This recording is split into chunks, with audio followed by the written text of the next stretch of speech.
Bienvenue au flash d'information bilingue de 16h, mesdames, messieurs. Bonsoir. Masal Khair Fatma. L'essentiel de l'actualité ce jour, mesdames, messieurs, le maréchal du Tchad Idriss Déby Itno, président de la République, chef de l'État, est arrivé ce matin à Bangor. Il entame une tournée dans la zone méridionale du pays où il procédera au lancement des projets de développement de grandes envergures. À son arrivée dans la capitale du Mayo-Kébi-Est, le maréchal du Tchad a eu droit à un accueil chaleureux.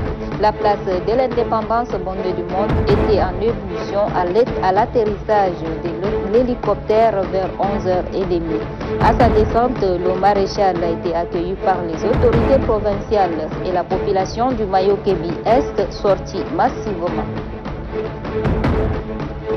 À l'occasion de l'arrivée du maréchal au Mayo-Kébi-Ouest, une action citoyenne a été menée ce matin au lycée Jacques Moudeina de Bangor. C'était en présence du ministre de la Jeunesse et des Sports, Antoine Mohamed Ndonga Christian, qui a appelé la jeunesse à une forte mobilisation pour donner un cachet particulier à cet événement. Le directeur général adjoint du ministère de la Femme et de la Petite Enfance, Mohamed Songi Ahmed, représentant la ministre a procédé hier à Doudia la clôture de l'atelier de validation des stratégies de mise en œuvre des structures protocolaires au Tchad. Le document soumis à l'examen a été validé en 3 jours par les parties prenantes. Cet atelier a permis aux participants de faire un état des lieux du secteur, la définition des modèles d'une structure préscolaire communautaire et les bonnes pratiques. La Commission nationale des droits de l'homme, à travers sa sous-commission promotion de l'égalité des droits de la femme et de l'enfant, des personnes handicapées et autres couches vulnérables, organise depuis ce matin à la Maison de la Femme une séance d'information et de sensibilisation à l'intention des acteurs du système éducatif tchadien. L'objectif est d'informer et de sensibiliser les principaux acteurs sur l'existence des textes relatifs au handicap, à l'éducation et à la nécessité de leur application immédiate. Selon le président de la CNDH, Jidda Oumar Mahamat, le Tchad a ratifié la Convention internationale des droits des personnes handicapées. C'est pourquoi il serait bon de relativiser tous ces textes et de les faire appliquer scrupuleusement de sorte que les enfants handicapés puissent être éduqués au même titre que les enfants de leur âge. Voilà, mesdames, messieurs, c'est tout pour le flash en français. Je vous laisse en compagnie de Fatma Aboulmali pour la version arabe. شكرا زميلي الشيني. المشاهدين الكرام، السلام عليكم ورحمة الله تعالى وبركاته. إليكم موجز 4 عصرا من الفضائية التشادية. وصل صباح اليوم رئيس الجمهورية المشير إدريس ديبي إتنو إلى مدينة بنغور حاضرة ولاية مايو-كيبي الشرق، حيث استقبله لدى وصول المدينة التي وصل إليها عبر طائرة هليكوبتر حاكم الولاية بشر علي سليمان وعدد كبير من المواطنين.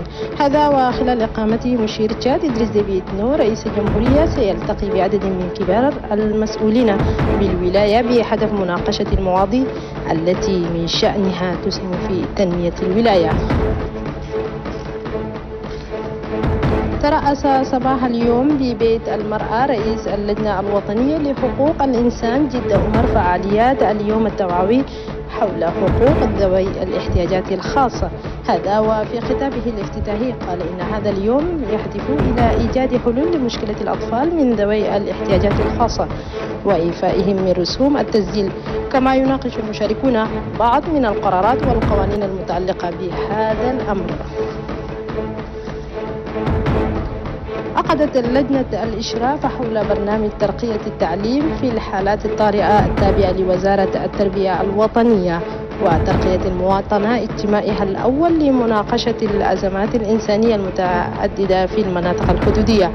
وقد افتتح أعمال الاجتماع مدير الموارد بوزارة التربية الوطنية وترقية المواطنة شرف الدين عيسى، الذي أكد في حديثه بأن شأن هذه اللجنة يعد فرصة إنسانية لتعزيز التعاون بين وزارة التربية ومنظمة اليونيسيف. اختتم مساء أمس المدير العام النائب بوزارة المرأة وحماية الطفولة أعمال الورشة الفنية بهدف وضع استراتيجية جديدة لتطوير مراكز تعليم أطفال الروضة التابعة للحكومة. جرت المناسبة بفندق دوغيا، كان ذلك بحضور عدد كبير من المشاركين وممثلة منظمة اليونيسيف. نصب مساء أمس الأمين العام النائب للحركة الوطنية للإنقاذ أعضاء اللجنة الإدارية لمنظمة مكاتب مساندة الحركة الوطنية للإنقاذ، وذلك بحضور الأمين الوطني المكلف بمكاتب المساندة محمد أبعالي صلاح، وذلك بفندق راديسون بلو، وسط حضور المناضلين والمناضلات، وذلك من أجل العمل لنشر التوعية وتعبئة المناضلين استعدادا للمراحل الانتخابية. قد وصلنا بكم إلى نهاية موجة، نترككم مع باقي برامج تلفزيون شات. إلى اللقاء. إلى اللقاء.